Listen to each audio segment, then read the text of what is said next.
Hi, Alex Williams of the New Stack, here on a Friday morning with Sanjay Berry, the Chief Operating Officer at Netskope. Hey, Sanjay, how are you? I'm fine. Welcome. Sanjay, I thought today we would talk about the cloud security landscape, expectations for 2015, and some of the things that you're hearing from customers. But before we get started, could you please tell us a little bit about Netskope? Absolutely. So Netskope was founded actually by the early architects of a lot of the folks who built some of the larger cloud and security companies out there. We all came together a few years ago really to tackle the opportunity, or some would call it problem, depending on what vertical you sit in, of how do you enable the cloud in your company? And how do you do it in a safe way while still allowing your end users choice in enabling the cloud apps that they want. And so that's basically what Netskope does, is we deliver the visibility and security and analytics for cloud applications. Okay, so my first question is about the actual users themselves and how they use SaaS providers to get their work done. How are customers taking that as in context with security issues, and what do you expect to see happen in 2015? Yeah, it's a good question. The reality is today most cloud app adoption in a company is driven by the business unit or department or the individual, not by corporate IT.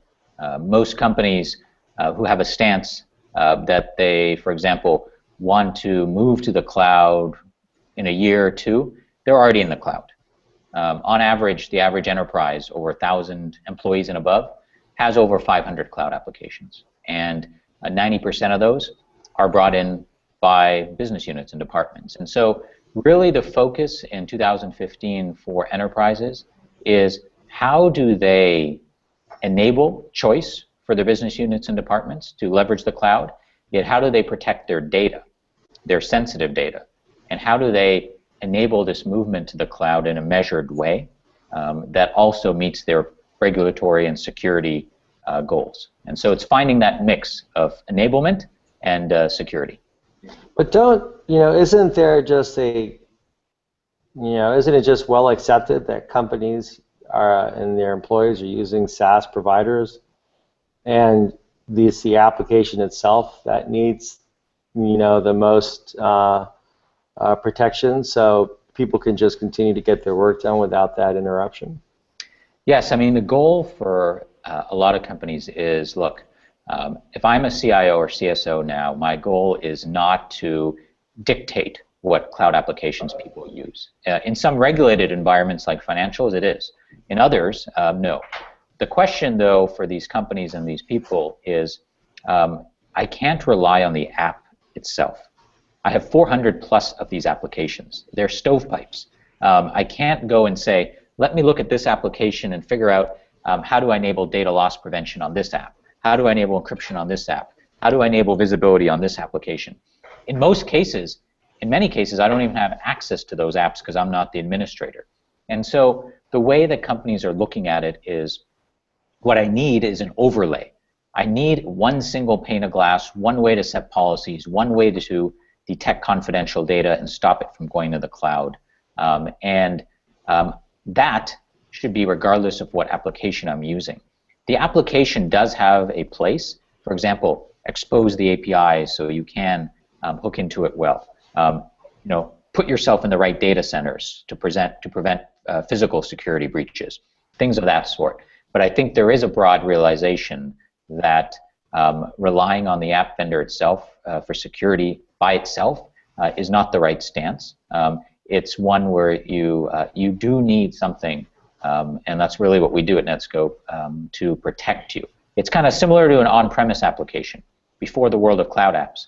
I mean, in front of that application, what did you put? You put a whole host of networking and security appliances and gear, and you spent billions and billions of dollars in the industry doing it. In the cloud world, it is very different because those things don't work anymore, but the premise of I need something else to protect the app and protect my data, that is still very, very true. So what are the different approaches to protecting an app that you're seeing customers asking about? What are some of the methods that they're asking about? Yeah, so it really ranges. I mean, if you look at, for example, a healthcare company, and we are very strong, for example, across some of the larger healthcare companies in the world, their goal is very simple. I do not want personal healthcare information flowing into the cloud unless it's protected in a certain way, or maybe I just don't want it at all. And so their vantage point is, look, I cannot shut down these applications, these cloud storage apps and so on. I need to use them. I don't want to build data centers anymore. I don't want to spend all that money, and my users want to use these apps. They want to go mobile. Yet I cannot allow that healthcare information to be stored there. I need you to protect me from that. Stop that from happening. Don't shut the app down, but prevent that confidential or that regulated information from being stored in the cloud. And so one approach for them is take that measured philosophy of cutting off the risky activities that are happening in the cloud, but don't shut down the app. And the way they do that is many of them opt for a real-time system, so that as a customer on an iOS device or a laptop in a Starbucks or in their network is attempting to perform that healthcare upload of sensitive data, it is stopped. And that's one of our big use cases, is real-time prevention of confidential data from going to the cloud that you don't want to. There's other ways to do it that are, I would say, for example, more offline. Like, for example, I'm leveraging 10 cloud storage vendors. I want you to go in and tell me, give me a sanity check. What's in there right now? Tell me where I'm exposed, and then remediate me. And so those are some common apps. I do want to highlight that's the healthcare, financial, and so on, perhaps, use case. But many of them, like some of the larger entertainment companies that we work with, who are our customers, or retail, their goal is understand. They want to know, what cloud apps have my users chosen? Why did they choose these? Which ones are really enterprise ready? That's interesting. Why am I leveraging 34 of these applications in this category of cloud storage or marketing? Maybe I should consolidate, and I can save money and get a corporate plan. And so the use case varies from policing and protecting your data to the other side of the coin, which is more understanding and informing to make better CIO-level business decisions. What are the current fears that you still hear about the cloud, and what's real and what's unfounded? Yeah. Well, so I'll give you a great example. I was at one of the larger financials in the world, and I talked to their CIO, and they said, look, Sanjay, we don't use the cloud. And I said, really? That's interesting. And I said, look, can I talk to your CSO, Chief Security Officer, your VPs? As I did that, it was clear to me that they understood that they really didn't understand if they were using the cloud. They didn't have an understanding of what transactions were even happening. And so one of the things that I still see a little bit of is the bury your head in the sand, meaning, look, I didn't sanction it, so it's not there. And that scares a lot of people, what they don't know. I think more and more in 2015, what you're going to see is you're not going to see so much of that. You're going to see what you said in the beginning, which is people are not going to ignore or bury their head in the sand. They're going to say, look, I know that the cloud is there, and I'm going to go figure out how best to use it. Beyond that, bury your head in the sand, their concerns are they don't have visibility. They don't have governance. Over 50% of cloud transactions happen from mobile devices. They don't happen from your corporate network. So people go and take up an iPad or a laptop, launch Salesforce or Box or Concur or go down the list of 5,000 cloud applications. And enterprises have no visibility into that. All of their existing technology they procured and spend millions and millions on doesn't give them that visibility. So their biggest fear is they don't know what they don't know. They don't know what people are storing, healthcare or financial or entertainment, music file. They don't know what's in the cloud. And so that actually is the starting point for most companies. It is visibility into what's going on in the cloud, what data is being stored there, who's storing it there, and then from there they move on to setting policies to govern that. And so I think there is this fear if I call it the unknown, and the fear is only there because they don't have the ability to rip off the blindfolds on the unknown. And that's one of the most powerful things we do at Netskope is we rip the blindfolds off, remove the fear, let them deal with factual data, and then let them govern it so that they don't have to fear, quote, the cloud, but they can embrace it. That seems like a theme I'm hearing from other vendors in the market about giving the helping the customer understand the what is actually happening instead of living by fear and then approaching the issue in that manner. Yeah, it's absolutely true. I mean, data, real data, and not, by the way, not course level data. Like, I've always believed that telling somebody you have 540 cloud apps and 80% are not, quote, enterprise ready, that's interesting data, but what they really want to know is, well, where's my data? What are people doing in those apps? Are they sharing to competitors? Are they uploading sensitive data? Off work hours before they quit? A salesperson, is he downloading the entire sales contact list and uploading it to his personal storage account? It's that type of data which, while uncomfortable to realize is happening, it is happening in every company, is very empowering to know that you now know and now you can control it. Okay, so tell me a little bit about your own technology stack and what it's made of. Yep. So at Netskope, if you look at our system, it is a real-time system. We ourselves govern and have the ability to understand all cloud applications down to the level of the transaction and the data and so on. And so if you look at our technology stack itself, whether you're a remote user, never touching the corporate network, or you're on the corporate network, cloud transactions, as they are being performed, an enterprise can get visibility via Netskope into those cloud transactions. We don't operate at the HTTP layer, just to be clear. We are much deeper. We interpret the APIs of these cloud apps. We interpret the actual activities people are performing. If you were in a cloud storage app and you attempted to share sensitive content outside of your company, Netskope would immediately see that and then allow you to actually take action and govern it. So you could say, look, I'd like to block that activity. It will be blocked. The end user isn't, not knowing what they're seeing or doing. They're coached to say, look, you just attempted to share confidential data outside our company. Our policy, company ABC, is that you can't do that.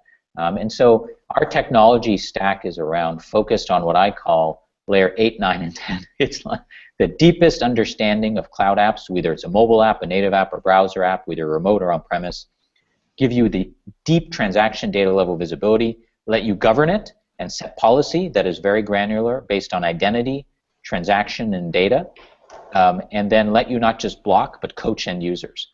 In addition to that, what we layer on top of it is the notion of what I call a trusted advisor.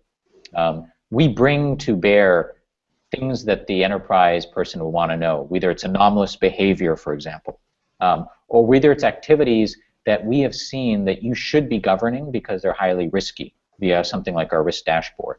And so our goal is really to help an enterprise on its path to cloud adoption, and from visibility to deep analytics to governance, while giving them insights and guidance automatically on what they should be doing. And so that's really what we are at Netskope, where we are formed from the companies that have lived in the networking security industry. The early architects of NetScreen and Palo Alto Networks and McAfee and Symantec, all of them came and left to form Netskope because of this transformation that was happening in the cloud, and as a result, a new technical architecture that was required. So what does it mean to interpret the API? Yeah. What it means is this, so I'll give you an example. If you're a traditional security or networking system, you're looking at HTTP put gets. You're basically looking at what are people doing, posting, so on. In the cloud world, that doesn't mean much. In the cloud world, activities in applications are really API calls. They're much deeper than the HTTP layer. And so when we say interpreting, it means I understand for these cloud apps when someone signs in a DocuSign, or they edit in a Google Drive, or they share and then upload in a Dropbox. That level of granularity, and then understanding the files and the content and the data loss piece, that's the granularity of what it means to be API-driven versus HTTP-driven. What we always tell people in the cloud world, operating on the principles of HTTP, like you are a website, it doesn't work. Cloud apps are not websites, they're applications. And so you really need to understand the application itself. So how do you guys get into that granularity? What is the methodology you use to do that?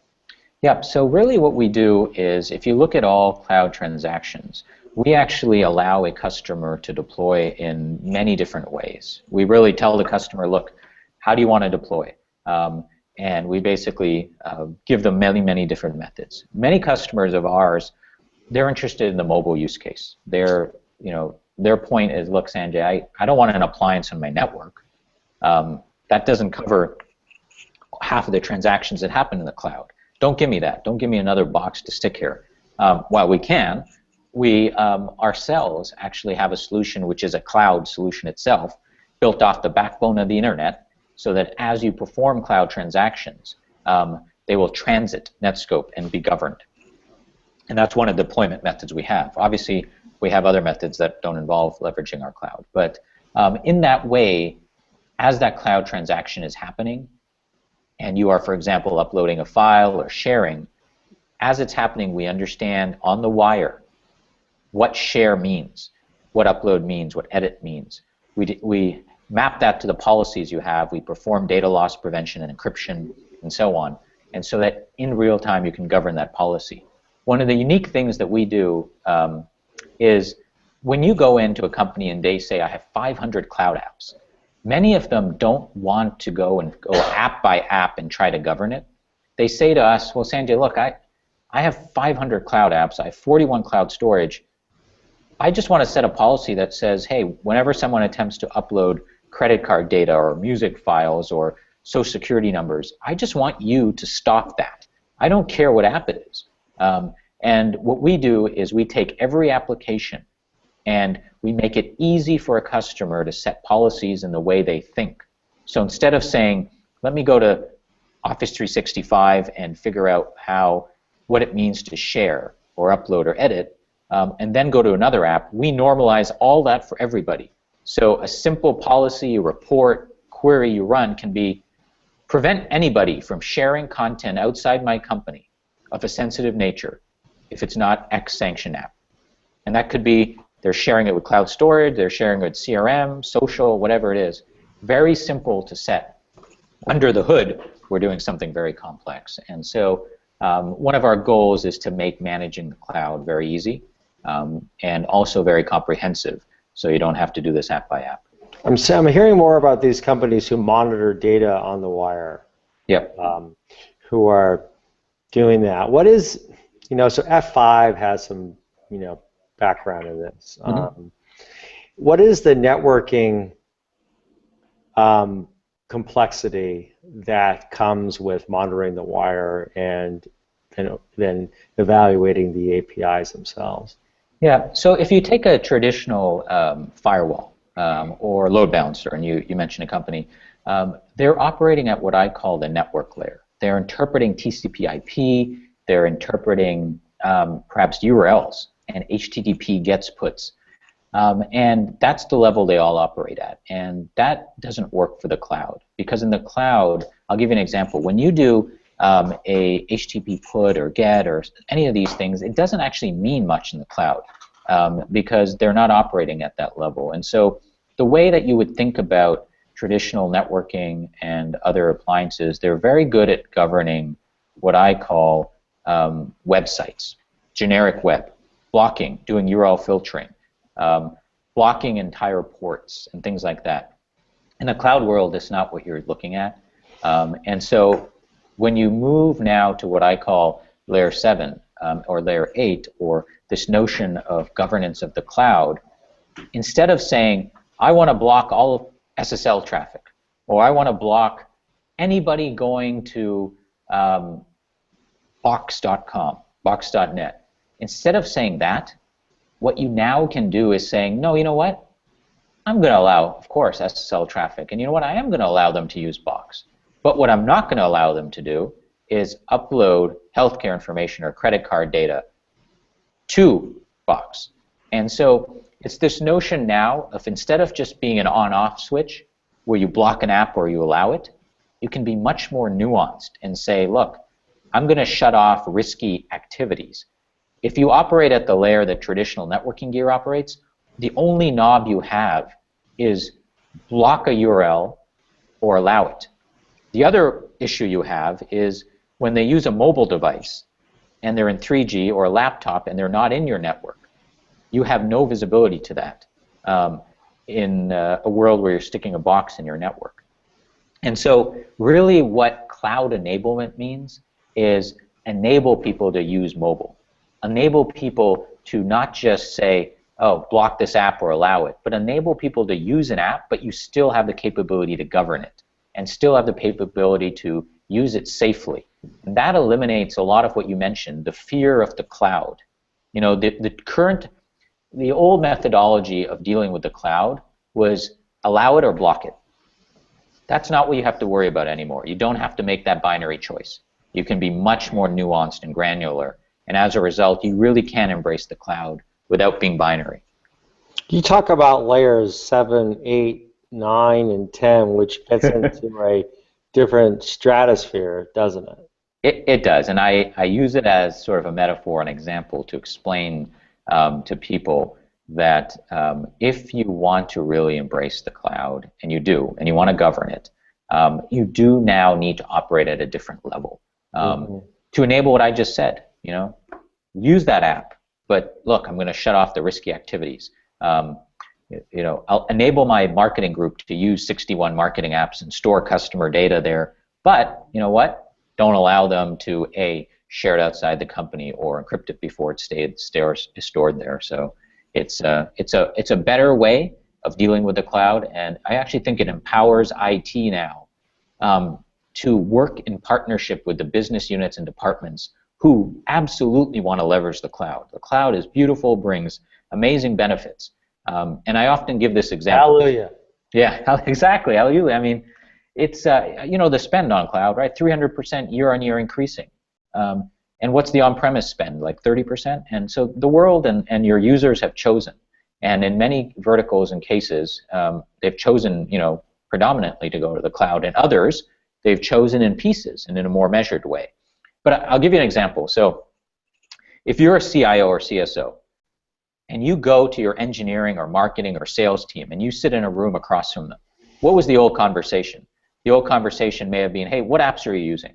Or why did you bring that in? Or what did you bring in? You know, you need to come to me. Don't do that. Instead, imagine you walked in that room and you said, you know, Mr. Head of Engineering or Marketing or Sales, by the way, marketing, I know you're using 41 marketing apps, and I know these are the ones, and wow, you know, those are pretty powerful. They're enabling you to do what you need to do and meet the goals that you have. But I just want to let you know that, you know, of those 41 marketing apps, you're storing sensitive customer data in 30 of those, and they don't have proper protections. Wow, that would be a real travesty. If our customer information got out, our brand would be damaged. Let me help you, right? Let me help you secure that data and make sure that doesn't happen. That is a very different conversation. That is one more of IT enabling the company, not being Dr. No, but enabling it. And that's really what we enable at Netskope, is by delivering that functionality, you enable that business conversation in a much better way. So I'm interested in how the security these security technologies fit into this overall concept of the new stack, right? So we're seeing these new capabilities, for example, to provide almost like a converged infrastructure, right? So you have you have the compute, which is well defined in how you can use compute from thousands of resources, right? In a distributed infrastructure. On the storage side, we're starting to see more, we're seeing the growth of object storage. And we're starting to even see like a software-defined storage in some respects. At the at the networking level, we're seeing the maturity of open source plays, such as an open vSwitch. We're starting to see more acceptance of different networking technologies, from this new breed of vendor. It's still a bit fractured, but this is coming, right? And then at the hypervisor level, we're seeing this very much of a different kind of a world emerging, right? So like the hypervisors are pretty mature, but we're seeing kind of this new breed of hypervisors that are trying to be hybrids in a way. But there's these new container capabilities that we're seeing become very popular with developers. Traditionally, the security technologies have been in their own silo, so to speak, and the security policies are set often by by the people inside these companies, who then go to back into people who are building these new infrastructures, who are building these new agile capabilities, and saying, well, you're not checking out this box, you're not checking out that box. Mm-hmm. So in some respects, the new stack is almost like a graph, right? It's like it's not horizontal, it's not vertical, it's almost like a graph in itself. So what are some of the things that you're seeing customers talk about how they're adapting security into that new context, when they're like thinking about not just the apps that they use, but the infrastructure itself and the relationships to the apps that they use? So, there is a big meta sort of point that happens in the cloud. And this speaks actually in some cases to the fear you mentioned. They don't own that infrastructure anymore. I mean, when you deployed an on-premise application, many cases it was your infrastructure, right? You put it in your data center, your cage, your office. When you move to the cloud, you give up that, right? Like, do you know and do you control the VMs that they're using, the security on the data center, what gear they put in the data center, what IPSs, what firewalls, what you actually don't. Mm-hmm. And so all of that innovation, in fact, is what has enabled people to build some amazing, scalable, resilient, lower cost, massive data centers. And you look at the providers like the Amazons, the Azures, even the private data center providers, right? Now, a lot of companies, and I was talking to one of the largest companies in the U.S., Fortune, 50, and he sat down beside me, and he said, "Sanjay, I'm not building another data center again." And how much does he spend on building data centers every year? Hundreds of millions. I mean, massive amounts. And he said, "It's not worth it anymore. I can't do it. You know what? Storage is so cheap. X is so available. It behooves me to leverage that, right?" And so a lot of this innovation actually creates an effect where many companies are choosing not to operate their data centers. And what it means by not operating in some cases means that, for example, they're going to leverage a cloud app where... But they're also, okay, so we know that they're not leveraged, they're not building data centers. We know that, right? We know that they're not building on-premise apps. Yep. Now they're increasingly using different ways to kind of understand how their networks correlate. Yep. And how the application actually goes, how the network goes to the application versus the other way around. Exactly. So they can have I'm curious about that context, and then you have the storage, this new generation of storage technologies. How do those play with cloud security? Because it seems like you really can't have them separate anymore. It's almost like you need to have universal policies.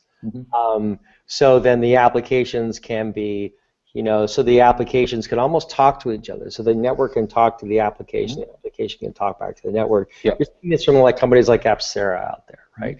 Doing that kind of thing. So I'm just, I'm curious on your guys' Yeah, so I'll deal with it in a couple layers. So when I look at storage or I look at compute and I look at a lot of the things that we talked about, I look at that as the infrastructure on which data centers are built and providers themselves even network together, right? Like for example, in AWS Direct connects now with most large apps or providers, and you can get a direct link even into them, right, into an app. And so that has enabled actually some great inner workings. But above that layer, because I often deal with it, I try to separate security out as this. There is the networking and the on-server and even on-device security, and that is necessary. And then there is the, well, wait a minute, why am I trying to secure a VM? I should be, that's something, yes, absolutely.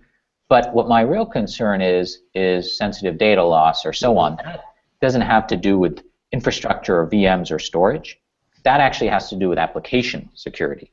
And so the way our perspective is, we are more the data and application security layer, whereas underlying that, there will always still be what I call the infrastructure and endpoint and server security piece, right? And so it's kind of just how do you separate that out? And I'll give you a great example. You talked about inner workings, that's sort of the physical layer, storage and compute and data centers and all the rest. In the application layer, an average cloud app is hooked up to probably 20 or 30 other cloud apps. You use Salesforce and you go, hey, save into Box, right? You use Marketo and it hooks up to, and so I think it's also the thing to think about is not just that level of inner working and compute, but even at the very highest application level, all of these apps are interconnected. They're sharing data. In your app, there's one button to go to another, and it's kind of what they've built is this ecosystem of applications. Right. And so it's really around how do you corral that and secure that as well. Now, your storage comment is an interesting one because that is a hot button.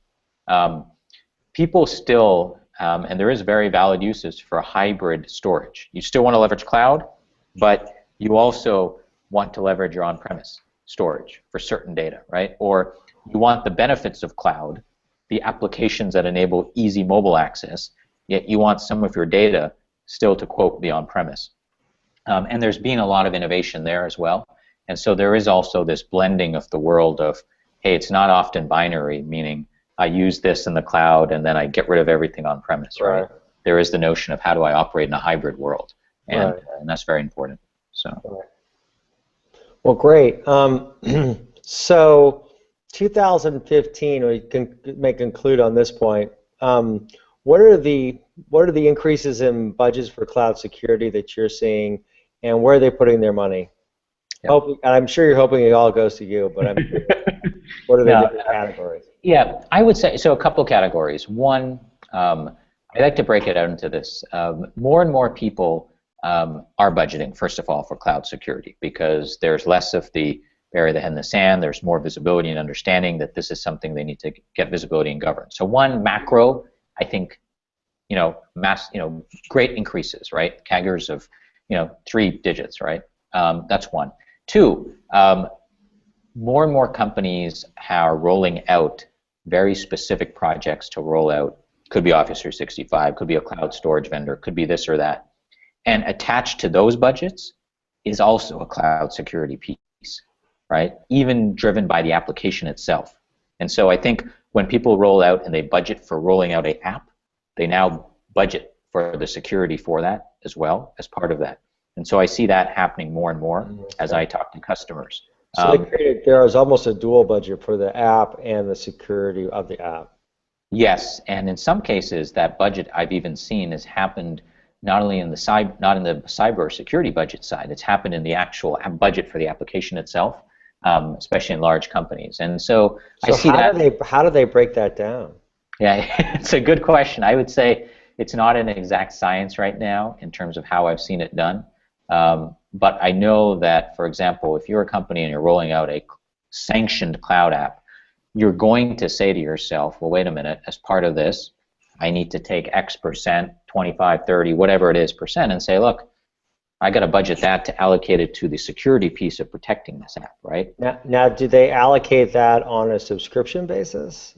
Yes, because every cloud app is pretty much a subscription, and I think people have a realization that when they think about security for these cloud apps, it's not a static thing, right? Just as the apps change, whatever they're using to secure those apps, they need to also change and morph to cover that app. So are they looking at? They must be kind of playing with the models quite a bit. So they think if they pay $25 per user for like for a SaaS application, then they need to think, well, maybe I need to negotiate with a SaaS provider because I need to add, X percent plus on top of that for security. Yep, it's true. I mean, I can't tell how many installations and sanction apps of could be Dropbox, Box, Office 365, Google Drive, Ignite, go down the list, Salesforce, just of how many customers we have who have rolled that out and as part of that have budgeted for us and brought us in to secure it.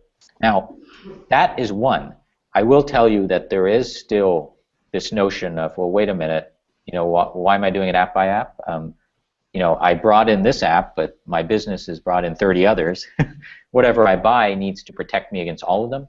That I've seen more as a security budget line item, right? Cloud governance, cloud visibility, cloud security, mobile cloud security. And in that line, they're covering across all applications in a scalable way. And that's obviously one of our big differentiators, is how do you cover all apps in a scalable way without going app by app. And so I think that is coming, and that budget is being allocated now on the security side as well. But I do see two budgets, the security one and then the application one, and they're both growing across all companies, even in the, especially not only in the large, but in the mid-market, where cloud is being adopted at an extremely rapid pace. So they're not putting it all in one pie, they're separating the pies. Yeah, you're right, and it depends on the company. I've seen some companies who say, look, from a security point of view, here's our goals, we have this budget, we're going to protect and govern all cloud apps because we still have, quote, they call it, in the old world, they call it shadow IT, but the reality is shadow IT is you and me, people just trying to do our work. And so I've seen some budget items called, shadow IT governance. I've seen others called cloud enablement budget. I've seen others called, XYZ app budget. And so it really depends on the company. And I think what you're seeing is even companies themselves trying to figure out, where do I allocate this from? Interesting discussion on the budget issues. It's something I'd love to follow up on in future discussions. So I'd love to keep in touch on that. Great, absolutely. Well, Sanjay, thank you very much for taking some time to talk with me today on the show, and wish you guys the best of success, and look forward to keeping in touch. Well, thank you very much, and I enjoyed the conversation a lot, and we'll definitely stay in touch. Great. Appreciate it. Okay. I'm Alex Williams of the New Stack, here with Sanjay Berry, the Chief Operating Officer at Netskope. We'll be back again soon. Thank you very much. Bye-bye.